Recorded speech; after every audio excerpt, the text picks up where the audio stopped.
What's going on, guys? Welcome to the episode of the Weekly Playbook. I am your host, Ricky Valero, your one-stop shop for weekly sports breakdown covering the biggest stories in the NFL, NBA, MLB, UFC, WWE, college sports, soccer, and much, much more. We are coming fresh off a massive card at UFC 250. I'm going to share all my thoughts on that huge card along with the World Cup, NBA Finals, and so much more. Thank you guys so much. My name is Ricky Valero. I am going to break down the headlines, the controversies, the trades, the viral moments, the biggest reactions from across the sports world with real opinions, real reactions, no boring analysts. If you love sport debates, trading stories, hot takes, weekly recap, this is for you. New episodes every week. Subscribe and join the conversation. Let's go, guys. We had a massive card of UFC 250 at the White House. What a spectacle that was. Right, wrong, indifferent. It doesn't really matter. We're here to talk about the fights. Diego Lopez knocked out Steve Garcia in round one. This was a night of knockouts, man. It was crazy to see. Obviously, the fights were delayed because of the rain, but ultimately it didn't play a factor. But it did get a little bit late. We do know that. But Garcia, we saw him get a few solid shots, but Lopez landed a left hand that knocked Garcia down, finishing him off. Then after that, Bo Nickel defeated Kyle by TKO. Nickel delivered one of the best knockouts of his career with a right-hander at the 4-minute and 34-second mark of the opening round. Lightweight Mauricio Rufy defeated Michael Chandler. Rufy just, first round stoppage. This was insane. This was insane. Rufy was going to beat Chandler. We all kind of knew it. Chandler had the big hurrah of his opening, but really just wasn't going to do it. Josh Hokett defeated Derek Lewis. What is going on? Derek Lewis looked god awful. It was like literally Hokett was playing with his food, just beating Derek Lewis to a pulp. There wasn't really much of a fight here. It was kind of insane to me that it lasted as long as it did, because Derek Lewis, it felt like he was just out cold standing there. It was kind of crazy. Sugar Shane O'Malley defeated Amin Zahabi by TKO. O'Malley walked out, obviously, to Superstar, then produced, obviously, a walk-off knockout. He just knocked him down, boom, with the right hand, 4-0-2, marking the second round. And then, of course, saluted the crowd, saluted the military. The crowd went crazy for the big-time win for O'Malley. Obviously, always a showman when it comes down to it, but he dropped him with that jab with the right cross, and he just fell to the canvas. And then, of course, we saw Herzog, the referee, didn't hesitate to intervene after the second knockdown, obviously calling it a day. Cyril Gane, Alex Pereira. This fight was one that we were all looking forward to. Obviously, Dana White, ahead of the fight, announced that he was potentially, Alex Pereira, if he won this, could be the greatest fighter in UFC history. But Gane looked like a monster here. Pereira looked okay in the first round, but that extra, I think it's 30 pounds that he fought with, he felt so slow, just so slow. Gane kept on hitting. Gane kept on hitting him, hit him, boom, boom, boom. Came out swinging. Obviously, we got into round two. I think it's one of I think only 3 of the fights in the night got into round 2. But Gane came out and swinging in the second round, some vicious shots. Obviously, Pereira had a tough chin, but Gane was just too dominated for him. Just absolutely blew him out of the water. Huge fight, huge victory. Loved every second of it. Obviously, it came down to this with the main event. Justin Gaethje, a heavy underdog against Ilia Topuria. And I'll be honest with you guys, I thought Ilia Topuria was going to win this fight, but when you see them stand face to face in this ring, something felt off. And it was not off, but just you're watching this fight and you could just see the size difference. To me, played a huge part in my, I'm just seeing them in the ring together. Gaethje kind of was overpowering him a little bit. Just his size was towering a little bit over Topuria. And because of that, I felt like he really took an advantage. Obviously, in the second round, Ilia got some really nice body shots. Those body shots, boom, boom. You could see the pain that Gaethje was in. And I thought for sure Gaethje was done in round 2. Tapura was landing some beautiful shots on the inside part of his stomach, got him down, and it just kind of laid there on top of him, tried a few things, but Gaethje was fighting back. And I'll be honest with you, it blew my mind. If we're going to be complete, like, it kind of blew my mind that he didn't finish him in round 2.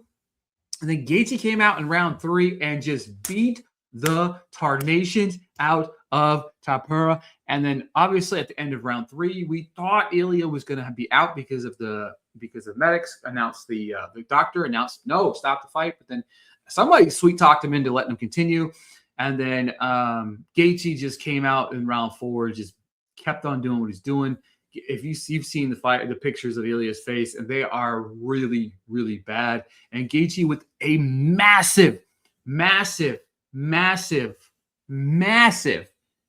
underdog, taking home the win as the refs stopped the fight between the 4th and 5th round. Gaethje finally claimed his first UFC undisputed championship. What a card. Like, what a card, what a night. I was completely blown away. It was just truly remarkable work. Obviously, upcoming, we have a card coming up with on June 20th. I do believe that's going to be on Paramount Plus. I think all the fights are on Paramount Plus these days. Just double checking real quick while we have it here. June 20th, Paramount Plus, obviously, KP versus Horiguchi. That's going to be 4 p.m. on Paramount Plus. The 27th, we got Fiziev versus Torres. And then, of course, the big card, July 11th in Las Vegas, Nevada. Conor McGregor versus Max Holloway 2. That's going to be a huge card, obviously, in the world of UFC. Flipping the switch, obviously, in the world of the World Cup. Big statement made by the USA by beating Paraguay. Balogun scored 2 goals, leading the team in their first matchup. Obviously, Canada, Bosnia both tied at 1. Mexico opened things up with a 2-1 victory over South Africa, and South Africa had 3 red cards in the game. Absolutely bonkers. South Korea beat Chechnya 2-1. Austria upset Turkey, one of the biggest upsets so far in the tournament. Germany handled business in the rout of Caracal. Japan tied the game in what I thought was the absolute brilliant and fantastic late score. Japan tied the game against the Netherlands in the 88th minute to tie. And then, of course, that landed in a tie in itself. And then, of course, yesterday, the Swedish beat Tunisia 5-1. Ivory Coast with the upset over Ecuador, scoring in the 90th minute. And then, of course, like I said, Germany took care of business. So far today, as I'm filming right now, Belgium, Egypt, 1-1 tie. Spain, Cape Verde, 0-0. Saudi Arabia is currently in the lead over Uruguay, 1-0, which is a huge upset brewing. Iran and New Zealand play tonight. Tuesday night, France, Senegal, Iraq, Norway, Argentina. Obviously, Messi getting in action versus Algeria. Jordan versus Austria. And then Wednesday night, we have some more games with England and Croatia. And then, of course, the USA is back at it on Friday versus Australia at 2 p.m., part of Group D. On the flip side, obviously, like I said, Mbappe, Erling, Messi, all playing in the next 24 to 48 hours, which is very, very exciting. In the world of the NBA, the New York Knicks finally did it. 53 years in the making on the back of Jalen Brunson, scoring 45 in his 5th game of the season, winning the MVP. I'll tell you what. This team showcased why you play for 4 quarters. Last game, they went on a 15-2 run. The game before that, they were down 26, 29 points. Came back and won. The Knicks beat them in Game 5. Unbelievable. This team, I think, is potentially built to make another run next season as well. But unbelievable for the Knicks. Jalen Brunson showed that true grit and just absolutely carried this team on his back, scoring 45 points. The rest of the team scored 49 total points together. New York has gone crazy, and obviously rightfully so. So it's definitely interesting when it comes to that. On the backside, Patrick Mahomes in the NFL signed a record extension, adding all $504.75 million becomes guaranteed through contract mechanism.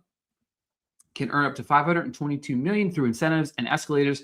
The $64 million annual deal is now, beginning in 2027, is the new NFL record. With new money from Mahomes' average annual of $64 million beginning in 2027, a $19 million per year raise pushes him past Cowboys' Dak Prescott, set an NFL record for the highest average salary in NFL history. Dolphins locked up Aaron Brewer fresh off of a massive year, one of the finalists in the inaugural Protector of the Year category, 3-year, $52 million with $37 million guaranteed.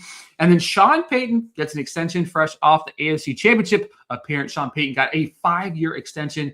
The crazy thing about this is Payton obviously coming in back-to-back seasons where he's kind of proved a wild card, and then, of course, taking the team to the AFC title game, and then falling to defeat of the New England Patriots. It's going to be interesting to see. 5-year contract after these 2 seasons is definitely interesting. Coming off 14-3 season, they're going to have a first-place record. They do play in a hard division. I could easily see the Broncos finishing 3rd place, no questions asked, this year after the season they just had. But could be wrong. It's going to be interesting to see. Cannot wait to dive into the world of the NFL with you guys this season because it's going to be a lot of fun. I'm looking forward to the coverage. You guys haven't seen the NFL coverage from me in a while, and I absolutely love it. Obviously, we are a month, I think a little over a month, a little less than a month away from the All-Star game. New York Yankees currently with a 1-game lead over the Rays. They've won 7 of the last 10 games. Hovering over, keeping that lead over the Rays as the Rays continue to try to push forward. They are 5-5 in their last 10 games. White Sox and Guardians tied for first right now. The Guardians have lost 4 of their lost 6 of their last 10 games, with the White Sox winning 6 of their last 10, putting them in a tie at first place. The Seattle Mariners are still in first place, but they have lost 6 of their last 10 as well, with the A's and the Rangers creeping up only 1 game back. Both have won 5 out of their last 10, and the Astros are 4 games back as well. Over in the National League, the Braves continue to hold a lead over my Philadelphia Phillies, 8-game lead over them. The Braves have won 5 of the last 10, struggled a little bit. Same with the Phillies, who are 6 out of their last 10 victories there. But I will say, watch out for the Nationals, winning 6 out of the last 10. They're 37-35, only 1.5 back from the Phillies. And the Marlins have won 8 of the last 10. They are only 2.5 back from the Phillies and only 3 games back out of the wild card right now. Definitely interesting to see that. Over in the Central is playing some fun games out there with the Brewers knocking it down for them right now. 6 of the last 10 games, 5-game lead over the Cardinals. Cardinals have won 7 of the last 10, only 5 games back from the Cardinals. Obviously, the Cubs are still in play. They've split the last 10 games 5-5. They are 7.5 games back from the Brewers. In the West, Los Angeles Dodgers, 5 in the last 10 games. 7 games still up on the Padres, who've also 5-5 in the last 5 games, or last 10 games. It's going to be interesting to see how we inch closer and closer to the All-Star break and how we're going to see if there's going to be any interesting battles when it comes down to who's going to be traded at the deadline. Lots of names that could be thrown out there, lots of payroll out there.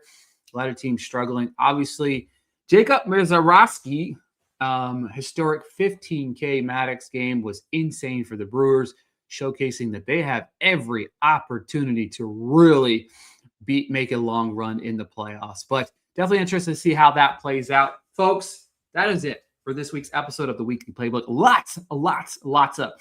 While the NBA season might be over, obviously the offseason is upon us. Lots of potential future with the NFL or NBA draft coming around. Obviously, training camps in the world of NFL are opening up. The World Cup is now through mid-July. Very, very excited to bring that back or talk about that again next week in USA's big game. Messi, Mbappe, Erling, all the big names are going to be playing. Thank you guys so much for tuning in to another episode of the Weekly Playbook. We'll be back next week.